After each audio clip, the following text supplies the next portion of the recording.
I can't tell if the camera is focused or not, so we're just gonna go with it. It is 8:25 a.m. on a Sunday morning. I've been ambulatory for about 20 minutes, and I thought I would just get this started now. I made myself get up early so that I wouldn't sleep too late and wreck my sleeping schedule, and I'm paying for it now because I am not a morning person, and I'm just like, I'm not really here.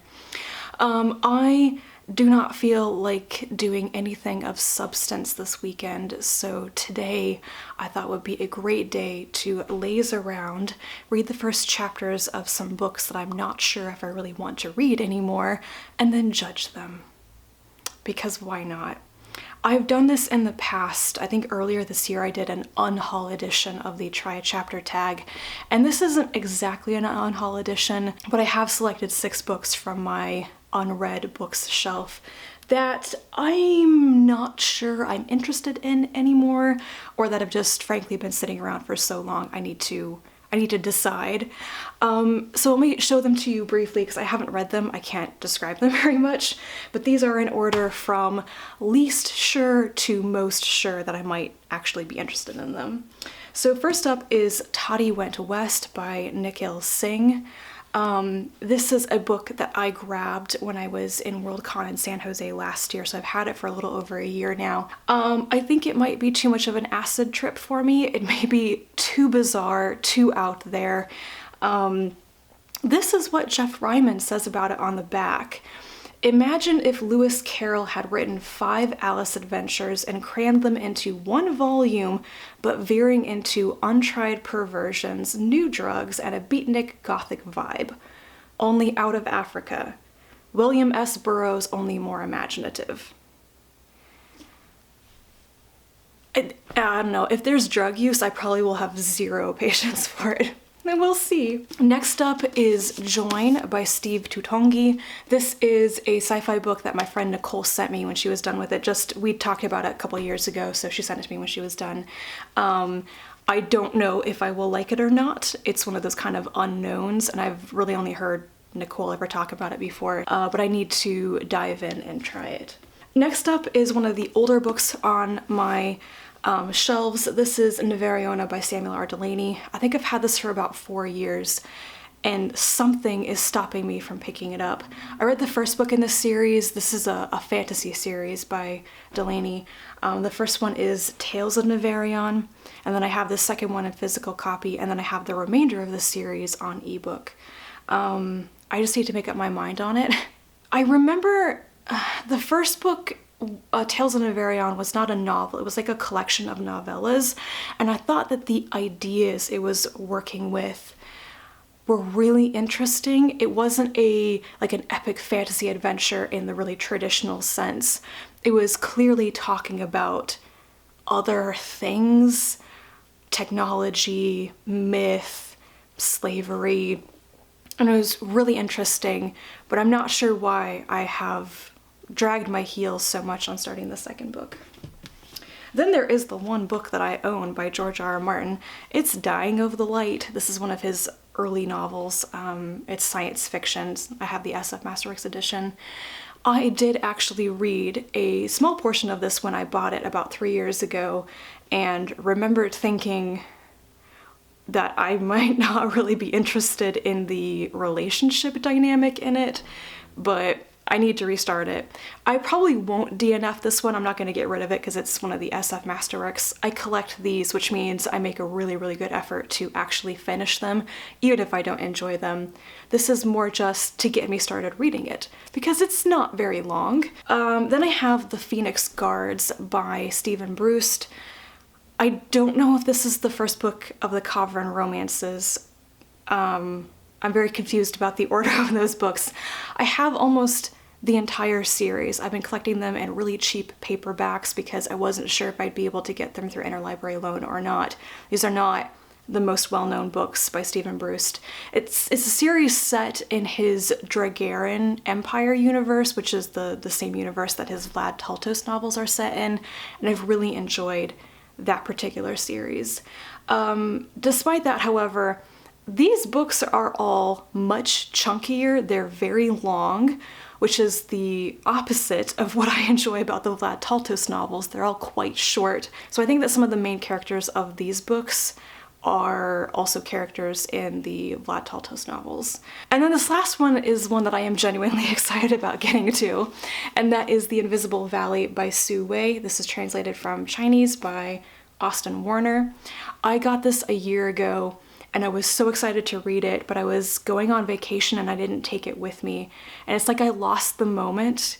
I came home and I just wasn't in the mood to read it anymore. So I'm hoping to get into it now.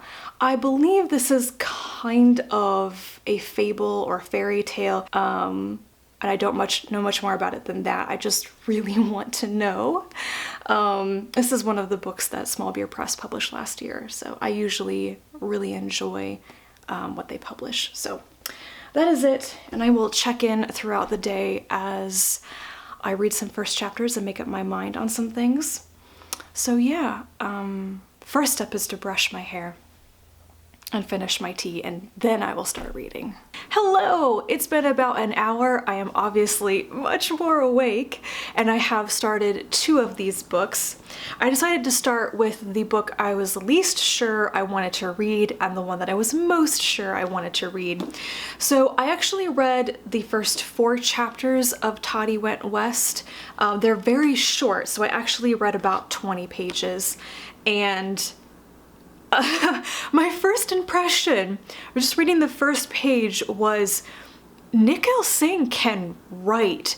He has a real command of language and description. So it really drew me in at first because it was well written and well described. And then it just got bizarre. Wow, like right after chapter 4, when I stopped reading, I just thought, okay, this is what people meant when they say that this is like an acid trip. So I felt kind of torn about deciding to not finish it because it is kind of interesting and it's very heavily illustrated by the author. So it's quite interesting to look at. I sat down also and I flipped through and looked at all the pictures and stumbled across one of the sexual assault scenes and was like, okay, nope. There's definitely rape and really, really bizarro stuff in this, so I am not going to continue reading. But it was worth trying, just a little bit, to dip my toes into this. I had much more success with The Invisible Valley by Su Wei. I feel like this is kind of literary fiction or a literary fable in a way. I only read the first chapter of this, which was 11 pages. And this follows a young man who is one of the millions of students in the 1960s in China who were sent to the countryside for re-education. He's basically shanghaied into a ghost wedding. The foreman of his group had an older daughter who died, and they needed to marry her ghost before her younger sibling can get married, apparently. So they choose him. He has no say in the matter. And that's just the first chapter. I gather that right after that event, he is sent somewhere else and he meets a family that may be dealing with fantastical world and a dragon and stuff. I'm not sure, but the first chapter very much felt like historical literary fiction, China, 1960s Cultural Revolution and all that. And I was quite interested in what would happen next, so I'm definitely continuing with this one. I'm not sure what I'll pick up next. I'll probably do Join and maybe The Phoenix Guards. Very different types of books, I imagine. But first, I am going to go off and prep my garlic to plant it so I can get that done today and not have to worry about any more garden stuff for a while.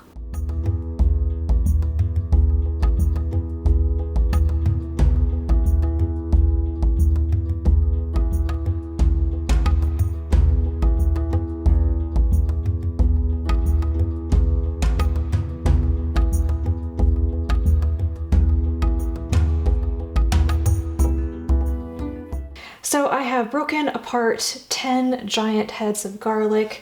I have sorted them so I have all the ones that are probably too small to plant.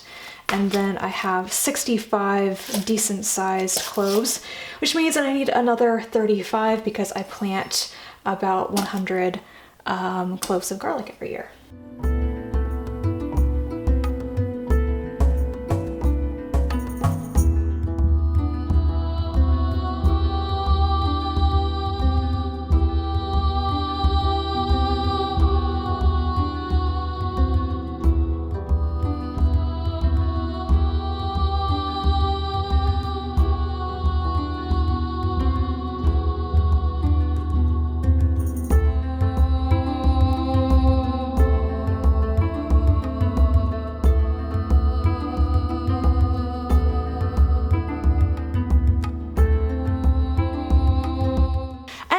Is in on another 2 books. It's kind of the reverse of what I thought it would be. I read the introduction and first chapter of The Phoenix Guards by Stephen Bruce, and I'm really not interested in this. At first I was happy to be back in the world. I really enjoy the world building of the Dragaran Empire, and the different houses and all of that, but this has quite a stuffy chronicler's voice to it. It's very wordy. It seems to be very focused on noble and swashbuckling characters, and I think this is just a type of story I don't really enjoy. In fact, I kind of wondered if it might be a fantastical riff on the Three Musketeers, which I have actually tried to read and did not get into at all.